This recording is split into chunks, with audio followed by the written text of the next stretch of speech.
I1 ටෙක්ටොනික්ස් DIY වගේ තුබසම සාධනය පිළිගන්නවා.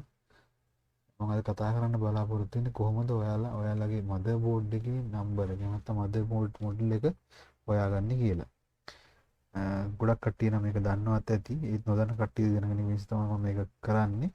ඇත්තටම Windows install කරාට පස්සේ අපිට තියෙන ප්‍රධානම වැඩේ තමයි අපිට අවශ්‍ය කරන Windows drivers එහෙම නැත්නම් motherboard drivers install කරන එක.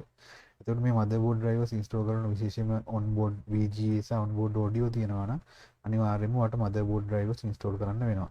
එතකොට ඔයා ගාව motherboard එකේ CD එක නැත්නම් එහෙම නැත්නම් ඔයා use කරපු machine එකක් අරගත්තා නම් ඔයාලට අනිවාර්යයෙන්ම ඔයාගේ motherboard එකේ model එක හොයාගන්න වෙනවා. දැන් laptop එකකදී වගේ නම් ඔයාලට අනිවාර්යයෙන් back cover එකේ motherboard එකේ number එක නැත්නම් model number එක machine එකේ model number එක product number එකක් විදිහට තියෙනවා. එතකොට ඒක බලාගෙන ඔයාලට පුළුවන් ඔයාලට ඕන කරන softwares එහෙම නැත්නම් drivers download කරගන්න. ඔය අපි දන්නවා desktop machine එකක් සාමාන්‍යයෙන් එහෙම model number එක එහෙම ලොකුට සඳහන් වීමක් වෙන්නේ නැහැ. එතකොට ඔයාලට බලන්න පුළුවන් පළවෙනි ක්‍රමය තමයි motherboard එක inspect කරන එක. නැත්නම් motherboard එක පැත්තෙන් CPU එකේ cover එක අරලා බැලුවාම motherboard එකේ සමහර වෙලාවට model number එක ගහලා තියෙනවා. නමුත් දැන් අලුත්ම board වල ගොඩක් වෙලාවට එහෙම model number එකක් වදින්නෙත් නැහැ. ඒකට හේතුව තමයි මොකද board එකේ ප්‍රමාණය අඩු කරන්න chip එහෙම ඔක්කොම ළඟ ඒගොල්ලෝ හරි ගස්සලා තියෙන්නේ. ඉතින් එතකොට printed area එකක් ඒක ඉතුරු කරන්න තරම් ඒගොල්ලන්ට ඉඩක් නැහැ. උගන් තරම් ඉඩ කම්පැක්ට් කරලා තමයි මේ අලුත් motherboards හදලා තියෙන්නේ. එතකොට අන්න ඒ වගේ එක motherboard එක හොයාගන්න එක අපි කරන්නේ කොහොමද කියලා තමයි මම මේ අද කියන්න හදන්නේ. හරිම සරල වැඩක් තියෙනවා ඔයාලට කරන්න. search එකේ run කියලා type කරන්න. නැත්නම් Windows R කියලා ගියොත් හරි. ඊට පස්සේ මෙන්න මේ වගේ dialog box එකක් open වෙනවා. මේක ඇතුලේ ඔයා MS Info 32 කියන එක type කරලා okay කරන්න.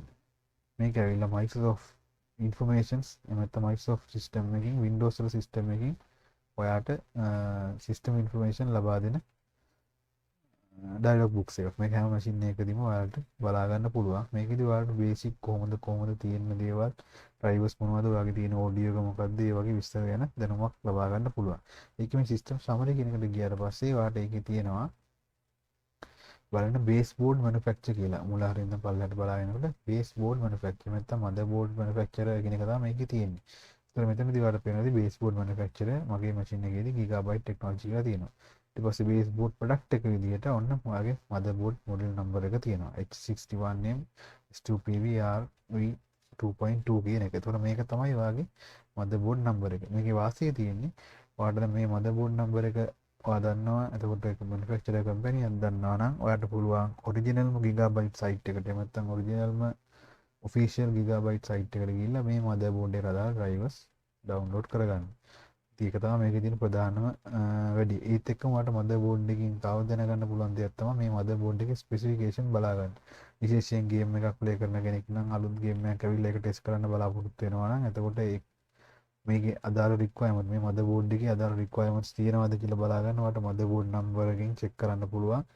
අන්න ඒ වගේ වැඩවලට ඔයාලට අනිවාර්යෙන් මේ motherboard number එක ඕනේ. එතකොට මේක එක විදියක්. හරි මේ විදිහට සමහරවිට අපි හිතමු මෙතන ලොකු මොන හරි ඩීටේල් එකක් පෙන්නන්නේ නැහැ කියලා. එහෙම පෙන්නන්නේ නැත්නම් ඔයාලට කරන්න තියෙන්නේ ඔයාලට පුළුවන් Google එකට ගිහිල්ලා මේකෙන් download කරන CPU Z කියන එක CPU Z කියන එක software එකක් චූටි software එකක් free 100ක් free software එකක් මෙන්න මේක download කරගන්න පුළුවන්. ඒතරවට මෙතන classic versions කියලා තියෙනවා. මෙන්න මේකෙන් ඔයාලට පුළුවන් setup එක download කරගන්න. මේ ආකාරයට download කරගන්න. පොඩි කිලෝබයිට් ගණක් තියෙන්නේ. ඊට පස්සේ මේක අරන් ගන්න. CPU C එකේ තියෙන විශේෂත්වය තමයි මේකේ ගොඩාක් ඔයාගේ motherboard එක නැත්නම් emergency deposit unit එක ගැන ගොඩාක් දේවල් වලට benchmark කරලා නැත්නම් benchmark විස්තර ගන්න පුළුවන්. අපි දැන් run කරලා බලමු. normal software එකක් තමයි install කරන් යන්න තියෙන්නේ. හරිම ලේසි. desktop icon එකක් ඕනේ නැත්නම් ඔයා ඒක අයින් කරන්න. මට දැන් ඔයාලට පෙන්වන්න ඕනේ මම desktop icon එකක් තියාගන්නවා. ඒකල install කරන්න. readme file එක නම් බලන්න දෙයක් නැහැ.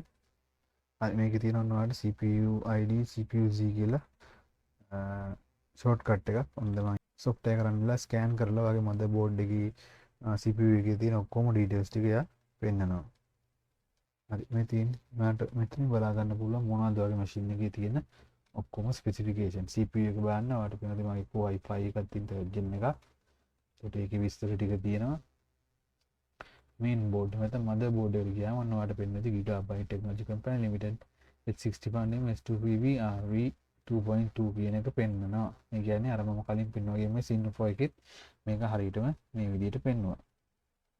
ඒකට මේත් එක්ක මට මේකේ තව විශේෂ දේවල් තියෙනවා. memory card එක බලන්න පුළුවන්. නැත්නම් RAM එක. ඒතර RAM එක DDR3 අන්න ඒ විස්තර ටික මේකේ තියෙනවා. graphic card එකේ වට motherboard drivers ඕන නම් graphic card drivers උනත් මේකේ තියෙනවා. දැන් මගේ තියෙන card එක චුට්ටක් පරණ එකක්. නමුත් ඒකේ drivers හරියට අරන් තියෙන්නේ. ET610 එකක් තමයි තියෙන්නේ.